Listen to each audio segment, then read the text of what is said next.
Chaque mois, nous retrouvons sur cette antenne Bernard Devers, président fondateur d'Habitat et Humanisme, pour son édito mensuel. Bonjour Bernard. Bonjour Gérald. Votre édito s'intitule cette fois « J'exige, donc j'existe ». Dites-nous tout. Oui, j'exige. Alors j'existe. Mais cette forme d'immédiateté est devenue une forme de dictature silencieuse envahissant notre société. Le moi-je efface, ou pour le moins atténue la responsabilité que nous avons à l'égard des autres. Qui n'a pas entendu? Mais c'est pas mon problème. Et c'est précisément tout le problème auquel nous sommes confrontés. Avoir fait des grandes choses ensemble, vouloir en faire encore, telle est pour Ernest Renan la définition de la nation.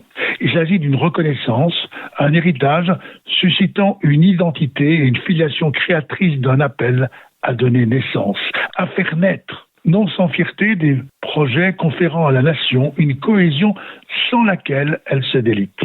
Or, la cohésion sociale est largement fracturée pour avoir perdu le sens de l'unité qui, loin d'être une uniformité, se révèle le surgissement d'une mosaïque des engagements de tous.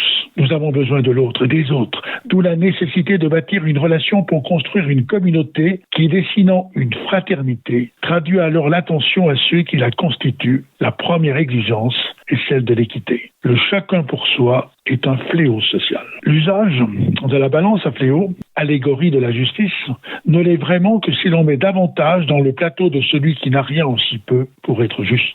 Une des crises de la société, et plus grave encore de la nation, est ce manque d'équité, d'où la nécessité d'une meilleure redistribution des richesses, souvenons-nous. Il y eut une tentative de la part d'une élite qui, possédant beaucoup, a appelé à plus de justice sociale, bien décidée à y contribuer. Quelle justice?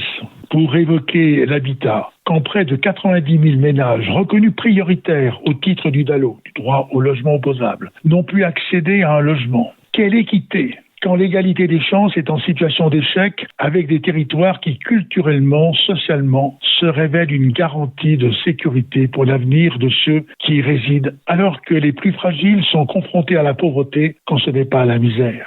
Faute d'une juste redistribution pour parvenir à plus d'égalité, les liens se perdent dans une dommageable aventure du chacun pour soi, quand bien même le tissu social tente de les maintenir. Au sein de l'économie solidaire, il nous faut veiller à ce risque que peut causer l'investissement à impact social.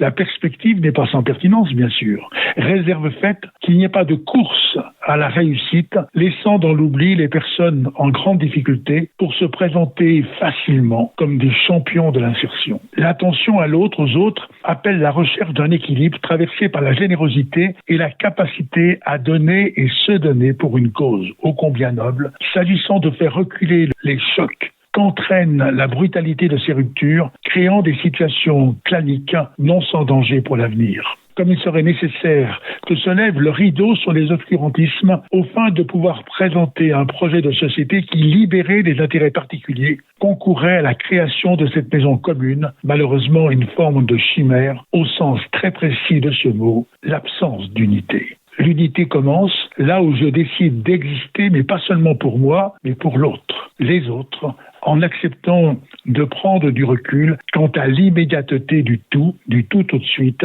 si destructrice du corps social. Merci beaucoup Bernard, on a un mois pour y réfléchir et on se retrouve le mois prochain pour un prochain édito. À bientôt.